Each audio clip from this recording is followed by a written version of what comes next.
ব্রহ্মপুরাণ অনুযায়ী ব্রহ্মা কর্তৃক দক্ষ প্রজাপতি রাজা নির্বাচিত হওয়ার আনন্দে ও গর্বে আয়োজন করেন এক মহাযজ্ঞ। ত্রিভুবনের সকলেই এই মহাযজ্ঞে আমন্ত্রিত ছিলেন। শুধুমাত্র কন্যা সতী ও জামাতা শিব ছিলেন নিমন্ত্রণের বাইরে। বিনা নিমন্ত্রণেই সতী উপস্থিত হন যজ্ঞস্থলে। সেখানে পিতার মুখে পতি শিবের নিন্দেবাণী ও কটূক্তি শুনে ক্রোধে ও ক্ষোভে সতী দেহত্যাগ করেছিলেন। সতীর দেহত্যাগের সংবাদ পেয়ে ক্রোধে উন্মুক্ত হয়ে শিব তার নিজ অনুগামীদের নিয়ে দক্ষযজ্ঞ লণ্ডভণ্ড করেন এবং সতীর নিথর দেহ নিজের কাঁধে তুলে নিয়ে প্রলয় নৃত্য শুরু করেন।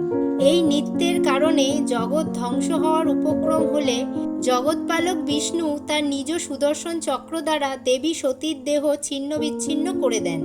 সেই খণ্ডিত দেহ যে যে স্থানে পতিত হয়েছিল সেখানেই গড়ে ওঠে এক একটি শক্তিপীঠ। দেবী সতীর দেহ 51টি খণ্ডে বিভক্ত হয়ে 51টি স্থানে পড়ে এবং পরবর্তীতে এগুলি হয় পবিত্র তীর্থস্থান। এরকমই একটি শক্তিপীঠ হল শ্রীশৈল ঘিব্রাপীঠ। এই সমস্ত বিষয় নিয়ে আলোচনা করব এই পর্বে।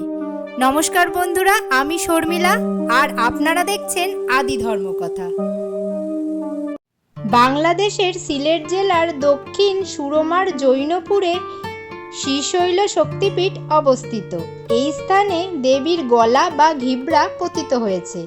এই পীঠের অধিষ্ঠাত্রী দেবীর নাম মহালক্ষ্মী এবং পীঠরক্ষক ভৈরবের নাম সম্বরানন্দ। এই শক্তিপীঠ হলো একটি ঐতিহাসিক শক্তিপীঠ, তাই এই শক্তিপীঠ সম্পর্কে সবারই কিছু না কিছু জানার আগ্রহ বেড়েই চলে। পৌরাণিক কাহিনী অনুসারে দেবীর ঘিব্রা বা গলা একটি পাথরের উপর পড়েছিল, যা প্রাচীনকাল থেকে পুজো করে আসা হচ্ছে। কিন্তু এই পীঠটি অনেক দিন লুকিয়ে রাখা ছিল। বাংলার দ্বাদশ থেকে ত্রয়োদশ শতাব্দীর মধ্যে এখানে রাস্তা নির্মাণের কাজ শুরু হয়। সে সময় দেবীপ্রসাদ দাস সেখানে কিছু শ্রমিক নিয়ে রাস্তা তৈরির কাজ শুরু করেন। রাস্তা মেরামতের কাজ চলতে থাকলে মাটি খুঁড়তে গিয়ে একটি কালো পাথর বেরিয়ে আসে। সেই কালো পাথরটি কিছুতেই ওই জায়গা থেকে সরানো সম্ভব হয়নি। ঠিক তখনই একজন শ্রমিক একটি শাবল দিয়ে শিলাটিকে 2 ভাগ করে দেয়। তার সাথে সাথেই পাশের জঙ্গল থেকে একটা মেয়ে বেরিয়ে এসে কর্মীকে চড় মারল এবং মেয়েটি সবার সামনে অদৃশ্য হয়ে গেল। সেই রাতেই দেবী মহালক্ষ্মী স্বপ্নে দেবীপ্রসাদকে দেখা দিয়েছিলেন এবং তাকে বলেছিলেন আমাকে এই স্থানে স্থাপন করে এবং নিত্য পূজার ব্যবস্থা করতে। এমন স্বপ্ন দেখার সৌভাগ্য সবার হয় না। এই স্বপ্ন দেখা মাত্রই ধনী দেবীপ্রসাদ লক্ষাধিক ইট নিয়ে দেবীর মন্দির তৈরির ব্যবস্থা করেন। কিন্তু তার পরের রাতেই দেবী আবার তাকে স্বপ্নে দেখা দিয়ে বললেন, আমি বন্ধ হতে চাই না, আমার কোনো মন্দির তৈরির দরকার নেই, আমাকে খোলা অবস্থায় ছেড়ে দিন।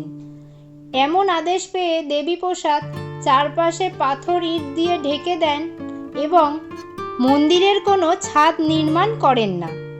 আজও দেবীপ্রসাদের বংশধররা মন্দিরের রক্ষণাবেক্ষণের কাজে নিয়োজিত। শ্রীশৈল দক্ষিণের কৈলাস বা ব্রহ্মগিরি নামেও পরিচিত। তাই এই শক্তিপীঠে দেবী মহালক্ষ্মী ভৈরবী ঘিব্রা বহু বছর ধরে পূজিত হয়ে আসছে। শ্রীশৈল শক্তিপীঠে সকল উৎসবই পালন করা হয়। বিশেষ করে দুর্গাপুজো এবং নবরাত্রি উদযাপনের জন্য বিশেষ পুজোর আয়োজন করা হয় এখানে।